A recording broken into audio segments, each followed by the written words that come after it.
Hey everyone, welcome back to the channel. Today we're diving into the icy world of Frostpunk 2, where city building meets survival in a way that will keep you on your toes. One of the coolest features in this sequel is the faction system.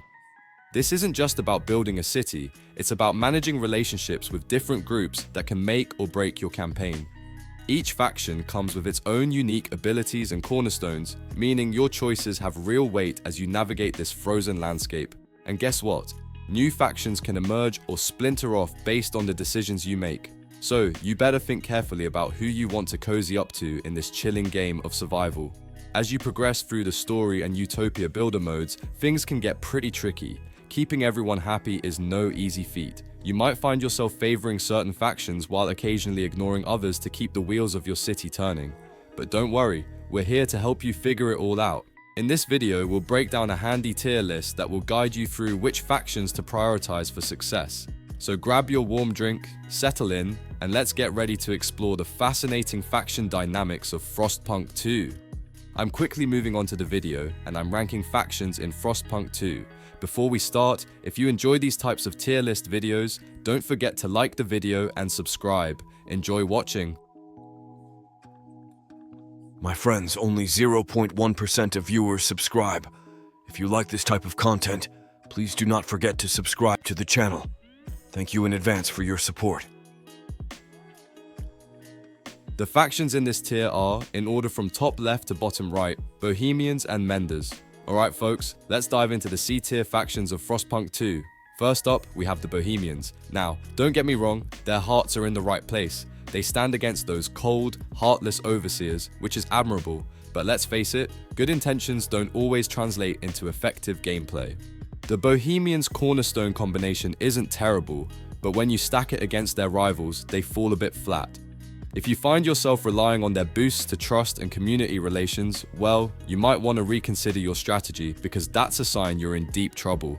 Now, if you're the kind of player who wants to keep the Bohemians from rioting, you could maintain the Reason cornerstone. It'll help keep the peace and even speed up your research. But honestly, you might be better off just ignoring them entirely.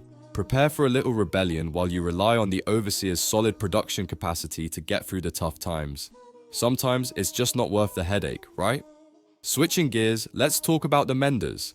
Unlike the Bohemians, these guys shine a bit brighter, especially in the early game. They're like that dependable friend who helps set you up for long-term success. If your goal is to colonize the Frostlands or you need a solid strategy for outposts and settlements, the Menders have your back. Their ability to boost your population by a few hundred citizens is pretty handy, especially when you're struggling to grow in those initial campaign years. And let's not forget their passive ability to speed up expeditions. This makes it much easier to scout out and exploit resources in the wild, which is crucial for survival. So, if you've got the Menders in your corner, it's time to strike a balance with their rivals, the Venturers. This balance could be the key to ensuring your colony thrives amidst the chaos of the Frostlands. In summary, while the Bohemians might have good intentions, they lack the punch needed to make a significant impact. On the other hand, the Menders bring a lot to the table, especially in the early game. So if you find yourself torn between these two factions, remember that you'll likely need to rely more on the Menders to set a solid foundation for your city. And that's the scoop on our C-tier factions. What do you think? Are you Team Bohemian or Team Mender? Let me know in the comments below. The factions in this tier are, in order from top left to bottom right, Legionnaires, Venturers, Proteans, Evolvers Story Mode, and Faithkeepers Story Mode. Alright folks, let's dive into the B-tier factions of Frostpunk 2, where the strategies get spicy but still hold some value. First up, we have the Legionnaires. These guys are quite the wild card. Sure, you might want to bring them in early to cash in on those extra prefabs, which can seriously kickstart your city's development. Imagine ramping up your industrial districts with that extra boost. But, and this is a big but, once you hit the late game, you'll find that your city can pretty much handle its own prefab production. So, while they're useful at the start, you might find yourself wanting to rally your own guard squads through watchtowers instead of playing nice with the Legionnaires. Trust me, it's all about independence in the end.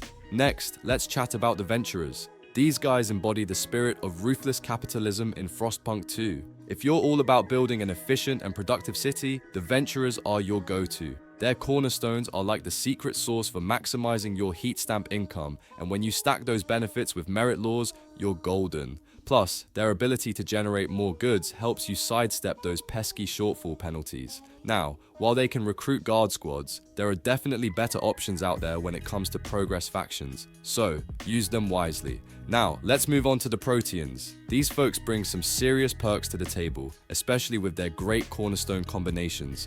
One of their standout features is how they mitigate the downsides of the adaptation buildings that often spread disease throughout your city.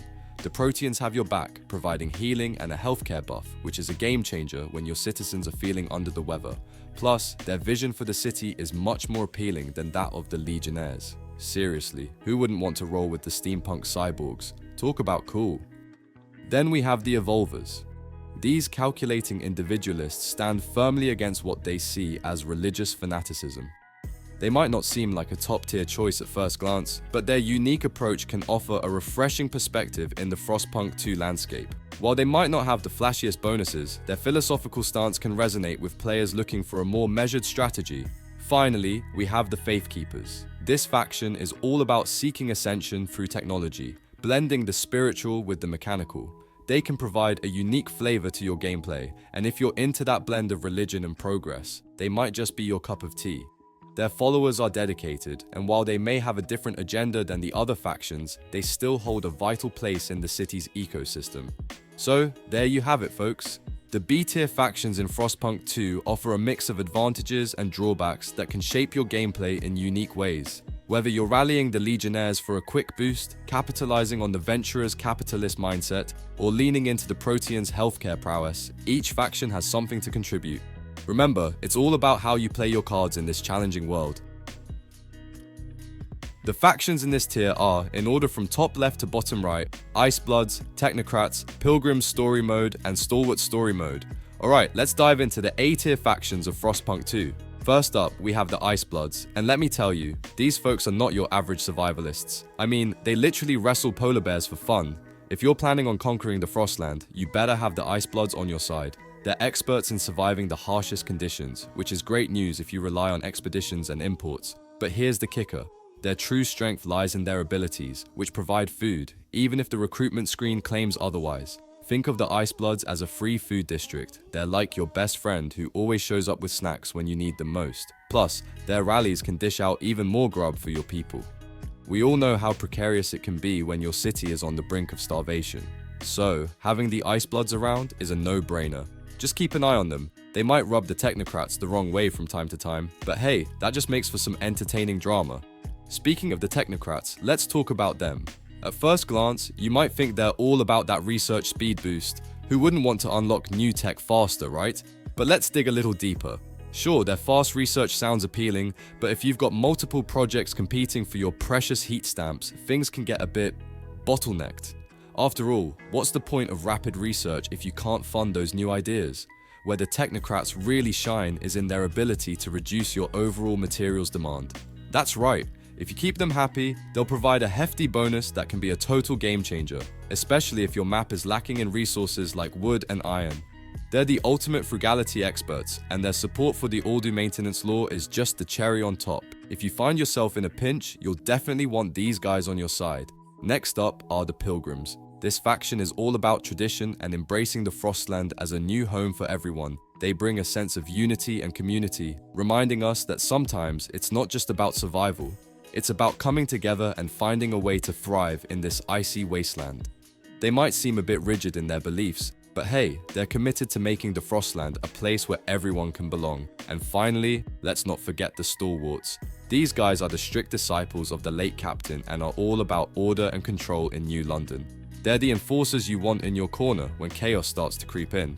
Their dedication to maintaining structure can be just what you need to keep your society running smoothly, especially when things get a bit chaotic in the frostbitten streets. So there you have it, folks. Whether it's the food-loving Icebloods, the frugal Technocrats, the tradition-bound Pilgrims, or the disciplined Stalwarts, each of these A-tier factions brings something unique to the table. So choose wisely, and may your city thrive amidst the chilling challenges of the Frostpunk world. The factions in this tier are, in order from top left to bottom right, Overseers.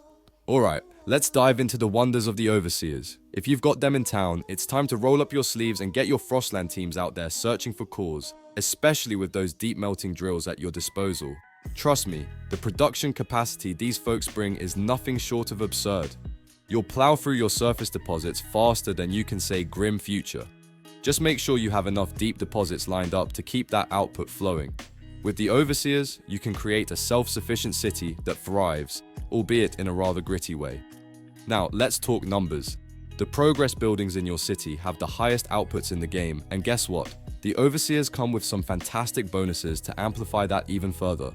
Imagine stacking their overdrive output ability with rally buffs, then pairing that with the workers' dormitory. You'll be squeezing every last drop of oil and every mote of coal out of the ground. It's like turning your city into an industrial powerhouse. You'll be extracting resources at a rate that'll leave your competitors in the dust. After all, we can't let the city fall, but here's the kicker. Managing all that production isn't just about the numbers, it's about strategy and making the most of every opportunity. Keep those buildings upgraded and your teams motivated, and you'll be sitting pretty in your dirty, bustling metropolis. The city's survival hinges on your ability to harness these resources efficiently, so don't hold back. With the overseers in your corner, there's no limit to what you can achieve. Just remember to keep it all running smoothly, or things might get a little too grim for comfort. The video ends here. See you in another video. Don't forget to subscribe.